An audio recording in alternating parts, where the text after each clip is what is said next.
The night was shattered at 2:43 a.m. on a chilly October 15th, 2027, in the quiet suburb of Pinewood Lane, Willowbrook, Virginia. A guttural roar tore through my house, vibrating the floorboards and rattling my bones. It wasn't a sound you'd expect in the dead of night, not a car backfiring or a neighbor's late-night DIY project.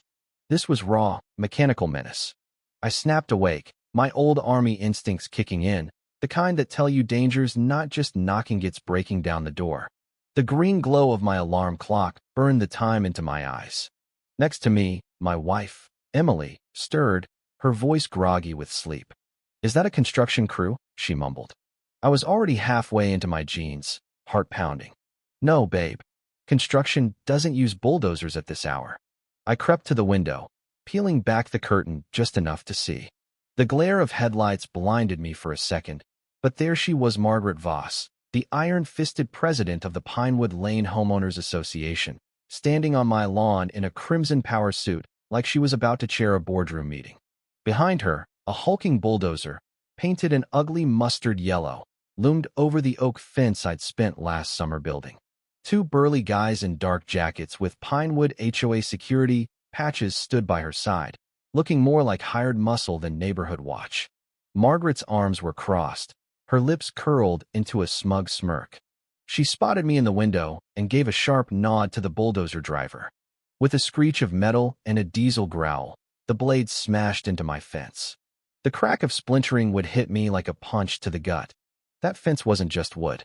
It was months of sweat, measuring every post, staining it a rich chestnut brown that Emily and I had picked out together.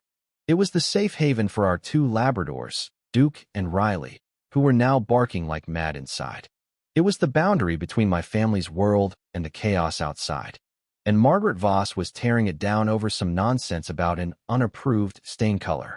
I grabbed my phone, hands shaking with rage, and stormed downstairs. Emily was right behind me, clutching her robe, her face pale. "Mark, what's going on?" she whispered. I didn't have words, just fury. I flung open the front door and yelled into the night. "What the hell are you doing? Get off my property." Margaret's laugh was sharp, venomous. "Official HOA enforcement, Mr. Thompson," she called back, her voice dripping with fake politeness. "You received a violation notice for your fence's non-compliant color. You ignored it. This is the consequence." Violation notice? I'd never seen one. This was pure insanity. The bulldozer chewed through another section, wood shards flying like shrapnel. I dialed 911, fumbling the numbers, and when the dispatcher picked up, I spat out the situation. "Someone's destroying my property with a bulldozer. 1423 Pinewood Lane, right now." The voice on the other end was flat, almost robotic. "Sir, is this an HOA matter? We can't intervene in civil disputes. The HOA filed for authorized maintenance tonight." I was floored. Authorized? A bulldozer on my lawn at 2:43 a.m.? The blade swung closer, inches from our porch where Emily stood, frozen. The dispatcher hung up with a click that felt like a door slamming shut. I was alone, my family exposed, my home under siege. The bulldozer's black smoke choked the air, and Margaret's smug face glowed in the headlights. She thought she'd won, thought she could bully us into submission. My fists clenched, every muscle screaming to act. But what could I do against a machine? Then, from the garage, a new sound cut through the chaos, a high-pitched whine, like a jet engine spooling up. It was a sound I knew better than my own heartbeat. A grin spread across my face. Margaret Voss had picked the wrong fight. Let me back up.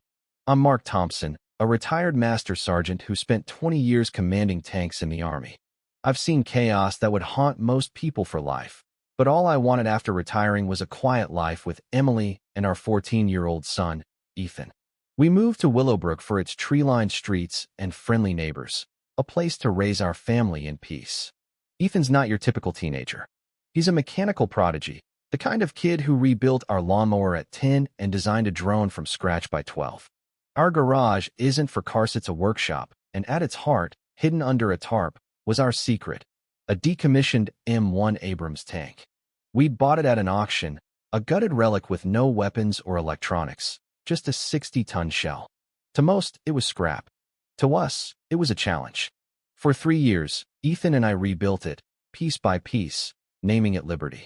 Last month, Ethan fired up its turbine engine, and that glorious whine filled the garage. It was our masterpiece, a ridiculous monument to our bond. We never thought we'd need it until tonight. The garage door groaned open, and Liberty's headlights blazed, pinning Margaret and her goons in a stark white glare. The ground shook as the tank rolled onto the lawn, its treads crunching over the ruins of my fence. The bulldozer looked like a toy in comparison. From Liberty's speakers, Ethan's voice boomed, calm but firm. "You're on private property. You have 10 seconds to leave." 10-9 the goons froze, their tough guy act crumbling. They dropped their tools and bolted, scrambling over hedges. The bulldozer driver killed the engine and sprinted after them. Margaret stood alone, her smirk gone, her suit absurd against the tank's might. 7-6, Ethan counted. She squeaked, fumbled her keys, and peeled out in her sedan, horn blaring. Silence fell, save for Liberty's hum and the dog's barking. Emily gripped my arm. "Mark, did Ethan just?" I nodded, pride and fear warring inside me. Yeah, he did. By sunrise, our quiet street was a circus. Someone had filmed the whole thing, and the video man stops HOA bulldozer with tank went viral. News vans clogged the cul-de-sac, reporters clamoring for a story. The police arrived at 7:30, two young officers staring at Liberty like it was an alien ship. I explained everything: the unannounced demolition, the fake violation, the useless 911 call. They took notes, but seemed out of their depth. Then Margaret roared up in a black SUV, a slick lawyer at her side. "Arrest him," she shrieked. He threatened me with a military weapon. Her lawyer waved papers, claiming I'd violated city ordinances. The officers hesitated, finally ordering Liberty to stay put as evidence. We were trapped, our tank a 60-ton paperweight, the media circling like vultures. That afternoon, our neighbor George, a retired mechanic in a loud Hawaiian shirt, slipped through our back door with cookies and a story. He told us about Mr. Larson, the former HOA president Margaret had ousted with lies and intimidation. Larson had a leather-bound charter, the original neighborhood rules, which could expose Margaret's fake bylaws. Ethan, glued to his laptop, dug deeper. "Dad, there's no record of a fence violation on the HOA site," he said. Then he found it. The bulldozer belonged to Voss Construction, owned by Margaret's husband, Daniel. This wasn't about a fence, it was a land grab, a scheme to scare us into selling cheap so Voss Construction could snap up our properties. We had a theory, but we needed proof. We needed Larson's charter. The next morning, I hatched a plan. The media was a problem, but it could be a shield. I called a local reporter, Lisa, for a live interview at 10 a.m., right on our lawn. I briefed Ethan and George. "Ethan, you're on drone overwatch. Watch the street." "George, cause a scene, draw attention away from me." At 10 o'clock, I faced Lisa's camera, talking about property rights while George, in all his loud shirt glory, yelled at a news van driver about parking on his daisies. Ethan's voice crackled in my earbud. "They're distracted, Dad. Go." I slipped behind an oak tree, through our back gate, and into the woods, moving like I was back in the service. An hour later, I reached Larson's rundown apartment across town. He was frail, wary, but when I mentioned Margaret, his eyes flashed with old anger. He handed me the charter, a heavy red book, and a ledger listing bribes Margaret had paid to seize HOA control. It was dynamite proof of her corruption. As I shook his hand, Ethan called, panic in his voice. "Dad, she's back with a tank." My heart stopped. A tank? He described an ancient M4 Sherman, likely a museum piece, parked on a tow truck blocking the street. Margaret, unhinged by humiliation, had escalated to a suburban arms race. I ran, clutching the charter and ledger, calling the police again, this time to headquarters. "This is Mark Thompson. Margaret Voss has a tank and armed men at my house. I have proof of her crimes: bribery, fraud, conspiracy. Get here now." I burst through our back gate to a scene of madness. Margaret stood on the Sherman, megaphone blaring. "Surrender that vehicle." Her goons advanced on Liberty with chains, aiming to disable it. Ethan's voice echoed, "Last warning, step away." George sprayed a thug with a garden hose, yelling like a madman. I sprinted forward, holding the charter and ledger aloft. "It's over, Margaret," I warned. The bribes, the scam, it's all here. A news helicopter's spotlight lit up the scene. Sirens wailed closer. Margaret's face crumpled as she saw the ledger, her empire collapsing. Her goons raised their hands, and she slid off the Sherman, dazed. Police swarmed in, cuffing her as cameras rolled. The truth had won, not with a tank battle, but with cold, hard evidence. Days later, Margaret and Daniel were charged with fraud and endangerment.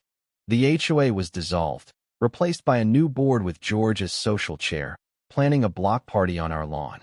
Charges against Ethan and me were dropped. Liberty was deemed justified defense. Our tank became a local legend, Ethan a hero with a scholarship offer. As we rebuilt our fence, Emily smiled. That tank was your best bad idea. Our neighborhood was stronger, forged in this bizarre war. Peace wasn't given, it was fought for. But here's where it gets messy. Was our tank stunt reckless, or was it the only way to stop a tyrant? Should the police have stepped in sooner, or were we right to take matters into our own hands? And what about HOA power? Should they even exist if they can be weaponized like this? Drop your thoughts below, hit that like button, and subscribe for more stories that push the limits.